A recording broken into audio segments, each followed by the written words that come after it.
Well, the Barbie movie is here and it is making huge headlines for the kind of money that it's bringing in. At the same time, the reviews are saying that this film is one of the most woke movies you will ever see, perhaps the most woke. It's like a superhero film smashing that patriarchy, if one such exists. However, the question now becomes, what happens to a movie such as this, and what is the impact on Mattel? Yes, the movie may make money by sticking with a very low budget and marketing itself as a family-friendly, fun, humorous comedy. But what happens in that second weekend? And what happens to the toys as families discover that this thing is rather anti-kin and anti-men?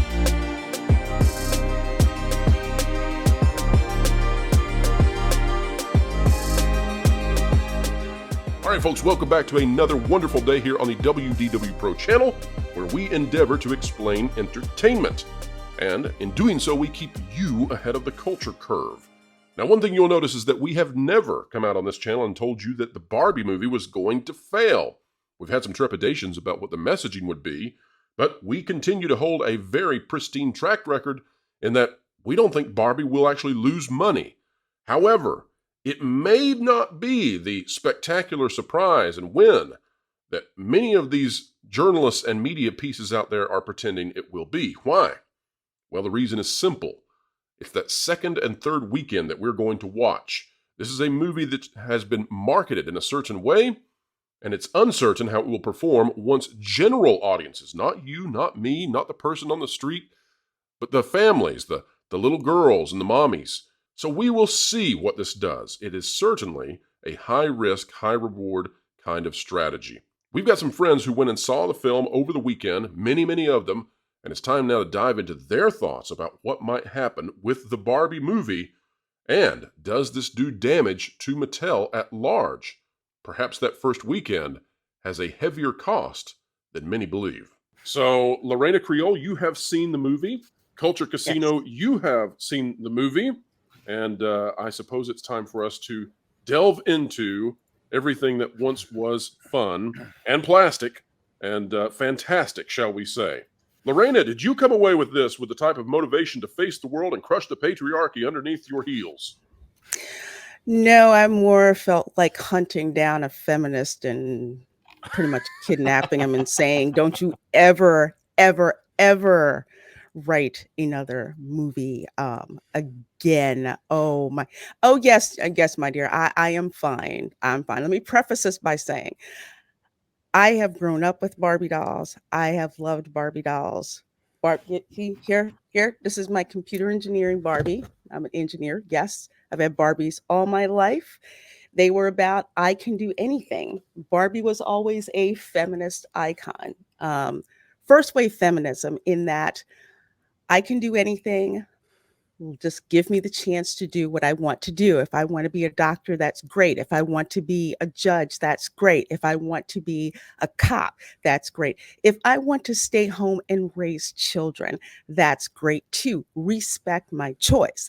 This movie is basically with Barbie and Barbie Land. Everything is great. Everything, women run everything. We're free from the patriarchy, and, we don't have men to hold us back. No, we have Kens to basically ignore and boss around and just basically be there.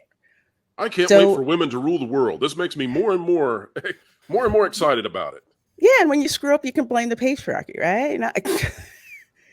It's Exactly. just it's a hot mess. And with Salon, of course, they're probably mad because Ken is actually Ryan Gosling does great in this. But if anything, the audience notices that Barbie basically treats Ken like crap. But you notice they don't Well, say that. Well, I cannot wait for a world in which we can all live out the fantasies of 4-year-olds on the playground who fight over who's better, boys or girls. That just sounds, I can't tell you the maturity level that the world needs with that. Culture, you've also seen the film. Did you take your apropos Pepto-Bismol in, pink as always, to help you manage through the theater? I was not that well prepared. I should have been. I should have known better. I was the one of the people that predicted this was going to be what it turned out to be based on what I'd been hearing. And it is It is unsurprising. It might have driven the normal people to drink, and I walked out of there feeling not offended, but just genuinely hurt and quite ashamed of the people that put the film together. I felt that there were many mothers who brought their daughters to that film that probably felt shame for subjecting them to that. And I know that sounds rather hyperbolic, and I'm not prone to do that. I'll do it in the form of humor from time to time, but this isn't humorous. This was Let's juggle this. Let's juggle this, Culture. Yeah. So let's role play for a moment. Sure. And Lorena, interested in your take, Mr. H, as well. Nick, we'll see what you got on this. But let's say that you're a mom. You take your daughter to go see the Barbie movie. You have a son as well. Of course, that would make the daughter have a brother. Okay.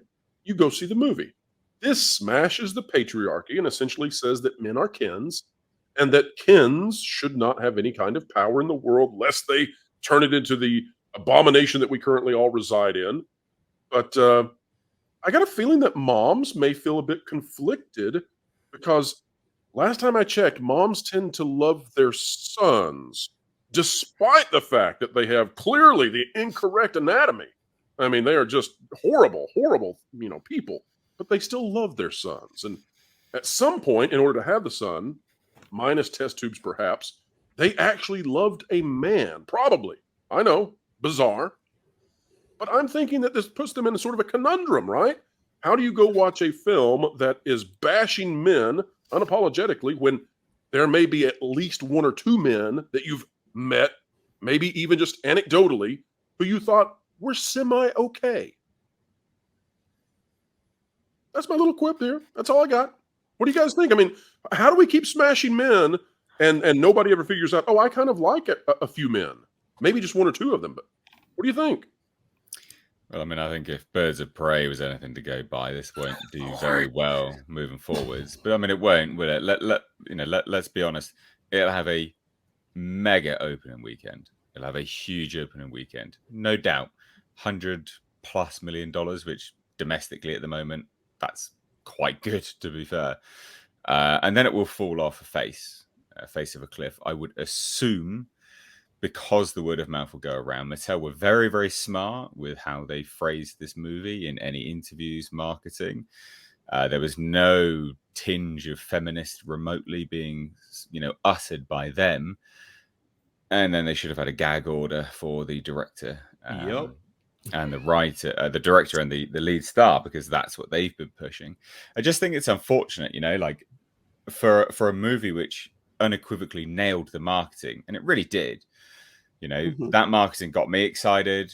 I looked at that and I was like, you know what, this looks fun. It looks like the Lego movie, but with Barbies. I like the Lego movie. I'm game for another dumb, fun movie. I like a popcorn flick. I like a beer flick.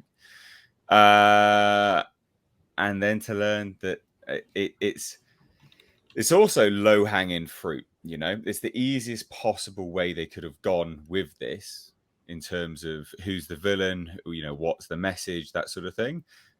And it just reeks of creative bankruptcy. It's just, they could have done so much more with it and appealed to a universal audience and made that $1 billion that Margot Robbie had actually pitched the studio, because that's the story, is that she actually said to executives, this could make $1 billion. I mean, it could have done, if written completely differently. You're forgetting that males, if they made unfortunately, a do different make up movie, quite a way. Males do make up a large portion of your audience. You do need to get them to watch it and like it. So Mr. H, let's focus in on that for a moment, though, on this marketing and the financial side of it. I think you're exactly correct. Here's my question for you. The statements that they came out with prior to the film's release, if they had just stayed quiet, how much money do you think they left on the table by coming out and projecting that this would be a highly third wave, fourth wave, 12th wave, whatever it is, feminist film? So I don't think... So it's difficult to really say, right? Like, at one point, I would have said, I don't think it would have made much of a difference. Honestly, I don't think it would have made much of a difference, because normies, one day, that's not my opinion now, because I would have said normies don't tend to have their finger on the pulse that much, and they don't really care that much, and they don't listen to many of these interviews. But the likes of, say, like The Sound of Freedom and the sort of magnitude and sort of snowball effect that film has reached heights that I just didn't think I don't think anyone thought that would have ever done that. It shows that normies are now very much more finger on the pulse. They're there. They are listening. They are watching. They're paying attention substantially more than they used to. And it's not to say, it's not to say that they should or shouldn't. They just are good, perfect, great. So I think now, I think they have actually left quite a large portion of money on the table, because people check out. I mean, feminism. There'll be women watching this. Hello, ladies. We've got Lorena here as well. Feminism is a dirty word to women. It's not something women, by and large, statistics bear it out, women like to be associated with. They don't like that word because it's not the initial inception point of feminism and what it sort of stood for. Feminism now equates to third wave feminism, which is a dirty word because it's just misandry. And women, funnily enough, generally they quite like men, for many reasons. So, you hear that word and women check out as well. So I think actually they've lost a bunch of women with this rhetoric as well as men. But I've rambled enough now, so I'll stop. Oh, so okay. So I want to come back to this, though. It's very important that we come back to this because you brought up the fact that normies are now being keyed into what's going on. I don't know what has happened, by the way, folks. I don't know what evolution has happened behind the scenes, but we're witnessing it, whether or not the mainstream corporate media wants to talk about it. So something has caused everyone to become sort of knowledgeable now about what once was sort of this niche thing going on behind the scenes in entertainment. However, before we go to that issue, which is a big issue, let me just open it up to Lorena and to Culture Casino. You've seen the film. What's positive in the film? What is there anything that's redeeming? Well, two things that I'll point out right away. One, the set design is crazy accurate. I mean, I'm watching this movie as it opens, and it literally looks like all of the Barbie swag that I had, every townhouse, dream house, truck, Hummer, Corvette, everything, even down to the different types of Barbie dolls that were there, even down to, say, the shower. It's not really water, but Barbie pretends that it's water. The food, nothing really comes out of the, out of the carton. And that's actually a really funny running joke that goes throughout the whole film. So they've got Barbie Land down. I mean, the colors, everything down. So they did a perfect job with that. The other thing that I did like, although I didn't like what they eventually just went and forgot about it, was Barbie basically apologizing to Ken for treating him as if he didn't matter. I did like that, but it seems like they forgot about that and delved into whatever. So those were two. And I will say three before it turned into straight out misandry. I thought it was funny how they handled Ken finding out what patriarchy was. And he's just seeing all of these guys. And I'm like in the theater cracking up because I think that's so funny. It's just like, I can't wait to see what he does with, with Barbie Land when he gets back. So I thought that that part was funny. Those were the things that I liked about the movie. Oh, and Simu Liu was much more entertaining in this than in Shang-Chi and the 10 bracelets. Yeah, he was actually a really good part of the series that he came from before he did Shang-Chi. He was in Kim's Convenience. Yeah, okay, I've never seen that. It's actually a good show. He has some comedic chops. So we're all surprised when this guy who fled communist China and spoke very negatively about them all of a sudden becomes a part of this machine that very much wants to please China. Culture, your thoughts? Anything positive? Well, Lorena's right. I mean, aesthetically, this is amazing. I mean, they're top notch. Well done. Barbie Land is as you would hope, as you would expect. I felt like somebody was paying excellent attention, and I think that the aesthetics of it, including the outfits. I'm not sure if I don't remember if Lorena mentioned that here or on her review, but I thought the outfits were brilliant. There wasn't enough. There wasn't enough fashion. Wasn't enough. I mean, again, I'm going there trying to look at it through. You wanted a Zoolander kind of. I did. I yeah, wanted to go all in.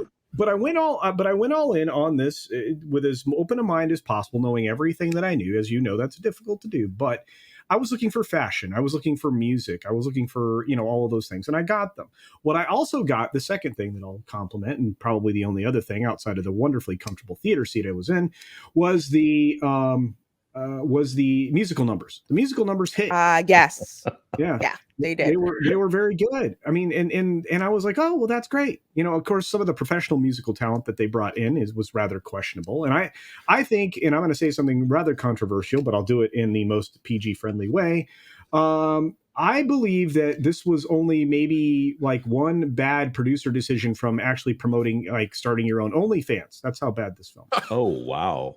That'll sell with the little girls. The moms will love that one. I love that you complimented the film by saying the seats were nice.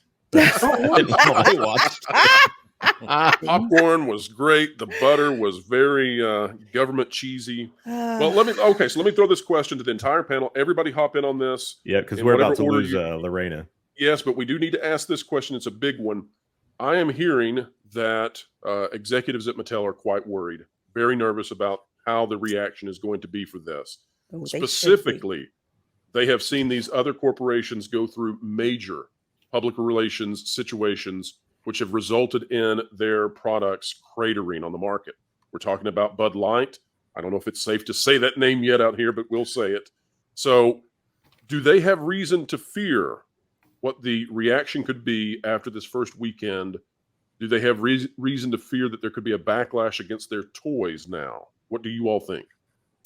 Yes, 100% yes. As a Barbie fan, I feel like what they did with Barbie is what they did to the fans when it came to Star Wars, and I'm a fan of both. They took this franchise, they wiped their ass with it, and they trashed it. And this is not how they sold this. They sold this movie as, guess what? You get to relive your Barbie memories, and it's going to be fun and campy, and we're not going to take it seriously. It's going to be great. Like Culture mentioned, and I said in my review, I expected to see the equivalent of Zoolander.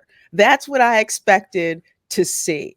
And I did not get that. What I got was a lecture about the patriarchy. Everything is the patriarchy's fault. Everything will be wonderful if women just ran the world, and mothers suck for the most part. Okay, well, that's important, Lorena. That's important, Lorena. Nobody's talking about this. You say that this is an anti-maternal kind of film. That it's not just it's not just against the patriarchy, it's also against the matriarchy, if you are to believe that motherhood is something to be valued. Absolutely. In the beginning, when it opens and you hear the Helen Mirren voiceover, I love her to death, but now I can't freaking, it gets on my nerves, where she basically trashes motherhood. Girls, when you had dolls, you're stuck just playing house and taking care of the kids, and ask your mom how great that was. And I'm like, are you freaking serious? This is what they do. Maybe they should ban this in Japan. I mean, they're already having a real population crash issue. Yes. It's just a mess. And then you see the 50-foot doll, Barbie doll. Of course, they're all enthused by it. They start taking their baby dolls and start smashing them. And you hear the 2001 music. Now, for those of you who've seen the movie, okay, you see in the Barbie movie, the girl takes a hammer and she's smashing the heads of her dolls. In 2001, the apes were using a bone to smash the heads and kill one of their own. That was not lost on me in this. All I can tell you is if we're going to stop having mothers, which would then ostensibly mean we're going to stop having fathers, these tech companies better get on the ball, because we're going to need some sort of iUterus or Woomba ready to roll out, because I don't know who's going to make the babies otherwise. So. Those creepy weirdos are working on that already. It's already done. Yeah, you already have one. Yeah. There's already one available, guys. I know that sounds like science fiction, but there's already an artificial womb. But look, the biggest problem here is that it's not just fatherhood or motherhood. It's literally attacking any Western ideal.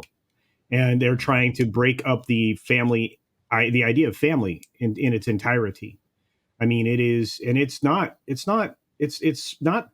hidden. None of this is hidden in this film. I mean, it's out there for all to see.